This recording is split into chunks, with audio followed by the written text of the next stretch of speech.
Gauss law के statement से जैसा कि हम लोगों को मालूम है कि net flux through a close surface is equal to charge enclosed by epsilon naught. ये स्टेटमेंट ऑफ गॉस लॉ का मैथमेटिकल फॉर्म हमने लिख के रखा है। पहले से गॉस लॉ के बारे में हमें काफ़ी कुछ पता है।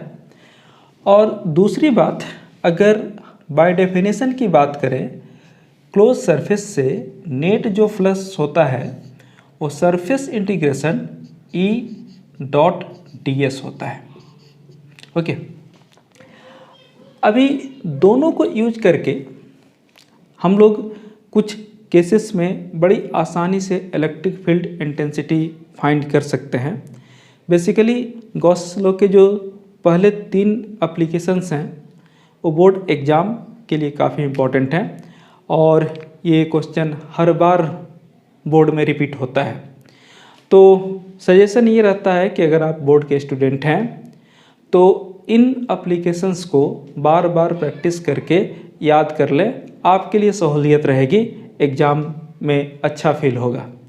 ओके, सो सबसे पहला एप्लीकेशन है to find electric field due to a long straight uniformly charge conductor. ऐसा है कि सिचुएशन जो है उसको हम लोग ड्रॉ कर लेते हैं। ये एक लॉन्ग कंडक्टर एज्यूम कर लिया और इस लॉन्ग कंडक्टर पे यूनिफॉर्म चार्ज कोई भी हो सकता है, पॉजिटिव या नेगेटिव, वो स्प्रेड कर दिया गया।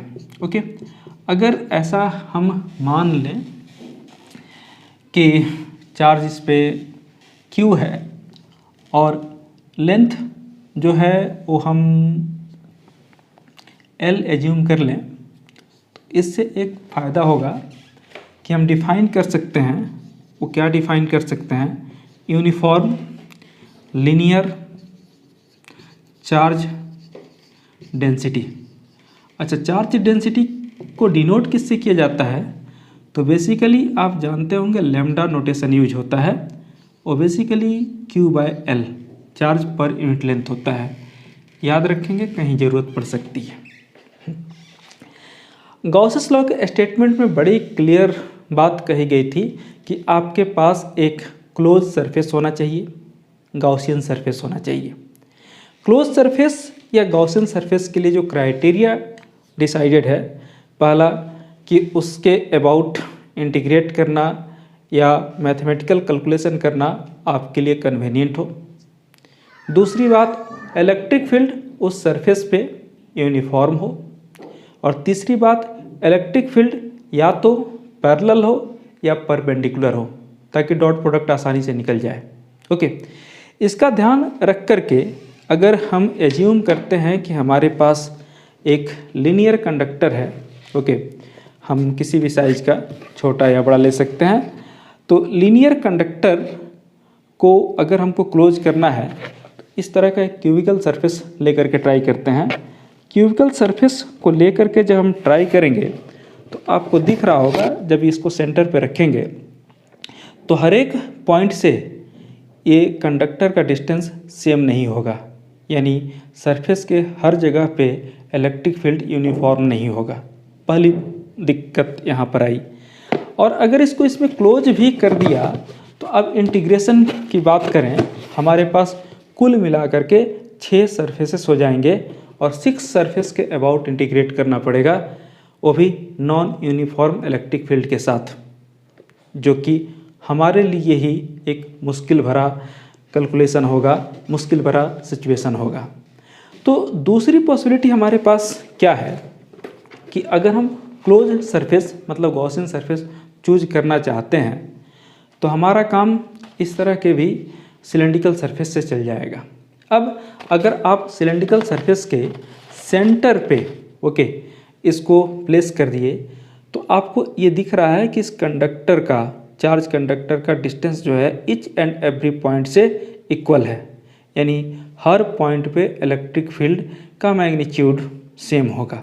ओके, दूसरी बात ये भी यहाँ पर है कि अब इलेक्ट्रिक फील्ड और एरिया वेक्टर के डायरेक्शन की बात करें तो हर पॉइंट पे आपको इलेक्ट्रिक फील्ड और एरिया वेक्टर पैरेलल मिल जाएंगे।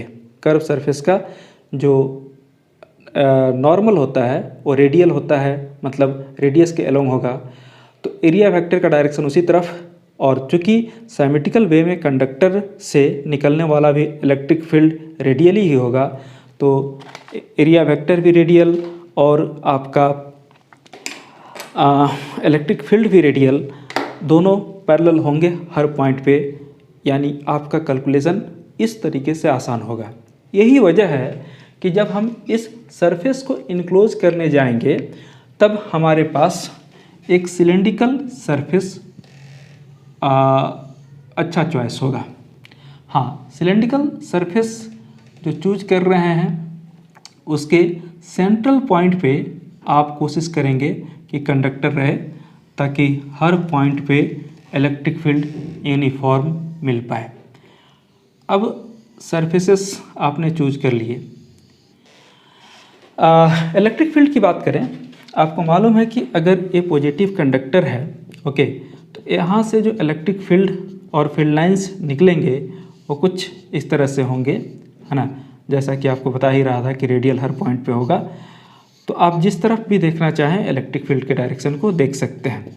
ओके, इलेक्ट्रिक फील्ड के डायरेक्शन को देखने के बाद एक और इम्पॉर्टेंट चीज़, ये जो क्लोज सरफेस है इसका नाम गाउसियन सरफेस भी होगा।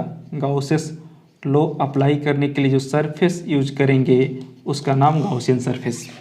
एक वीडियो में गाउसियन सरफेस के बारे में भी डिटेल में पता चलेगा जब गाउसियस लॉ की बात हम लोग करेंगे।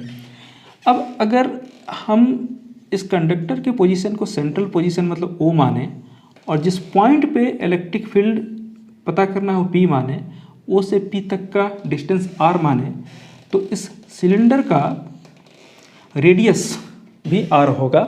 इस बात का ध्यान रखेंगे।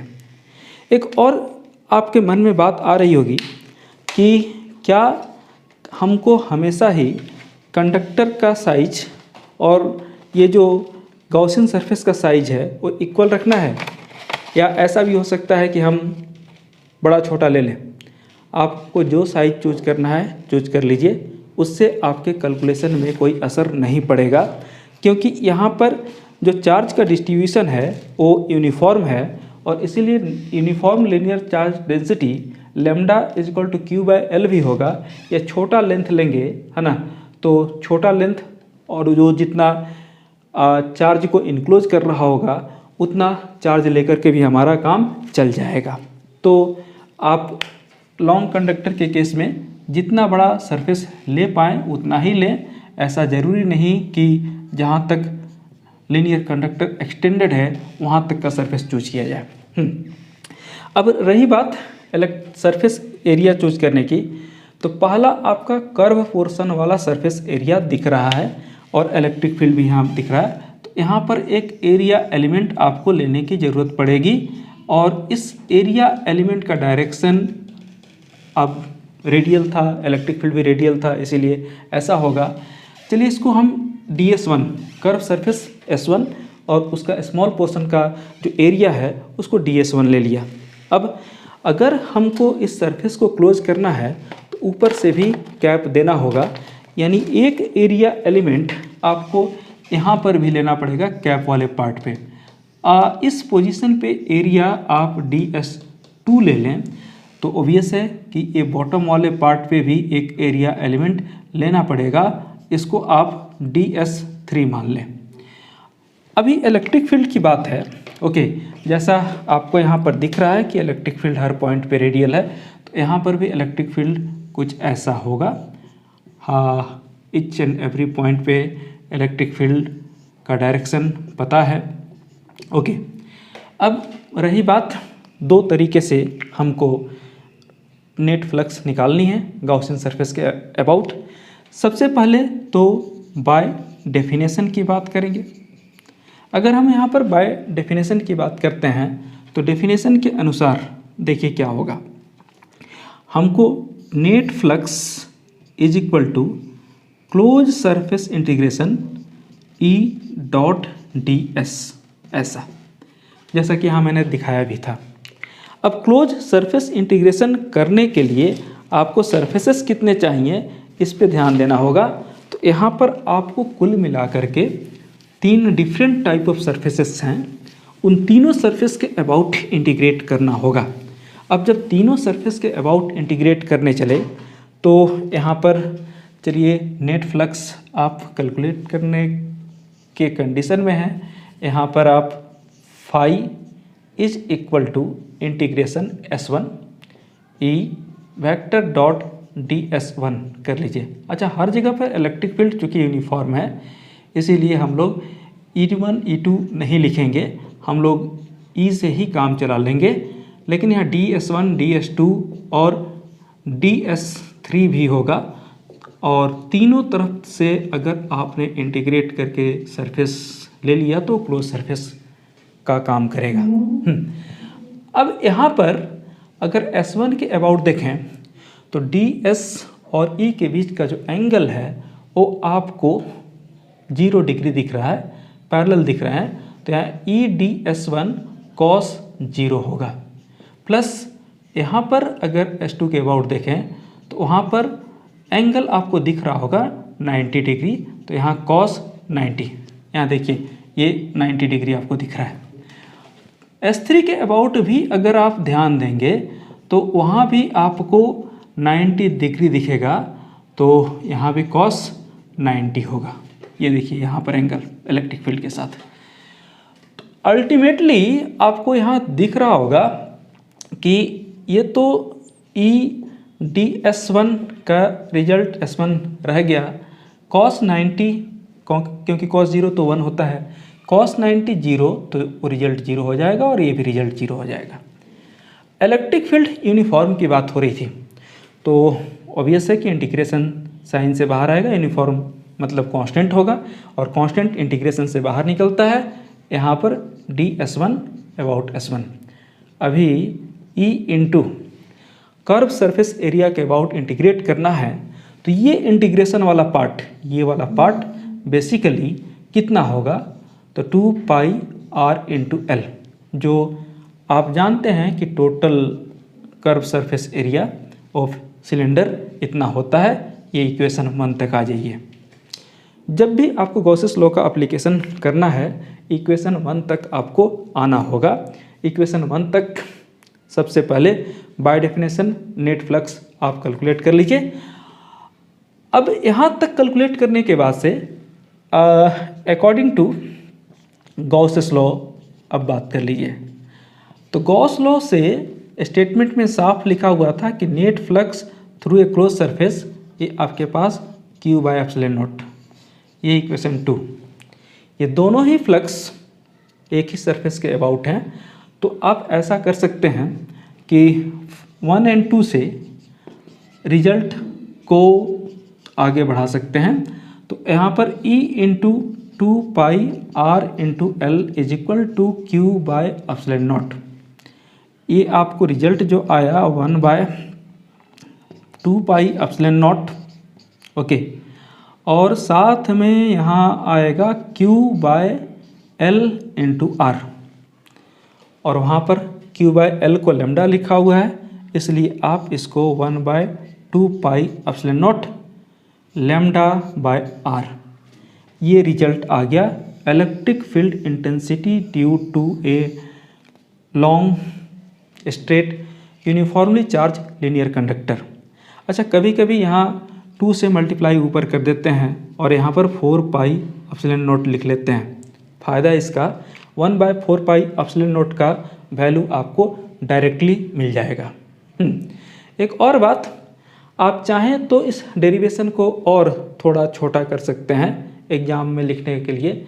एग्ज़ाम में अगर लिखना हो ओके, तो आप ये स्टेप तक हटा सकते हैं। ओके, सीधे आप यहाँ तक आ जाइए, यहाँ के बाद से सीधे आप यहाँ आ जाइए, सबको दिखेगा क्योंकि आप डायग्राम में क्लियरली मेंशन कर चुके हैं, तो फिर आप ये रिजल्ट लिख सकते हैं। एग्ज़ाम में कौन से स्टेप्स जंप करने हैं इसका अच्छा खासा ध्यान आपको रखना है, ऐसा नहीं कि यहाँ के बाद सीधे रिजल्ट तक पहुँच गए। ओके, वैसे स्टेप्स जिसमें मैथमेटिकल कैलकुलेशन है उसको स्किप किया जा सकता है, बशर्ते आप कॉन्फिडेंट हों।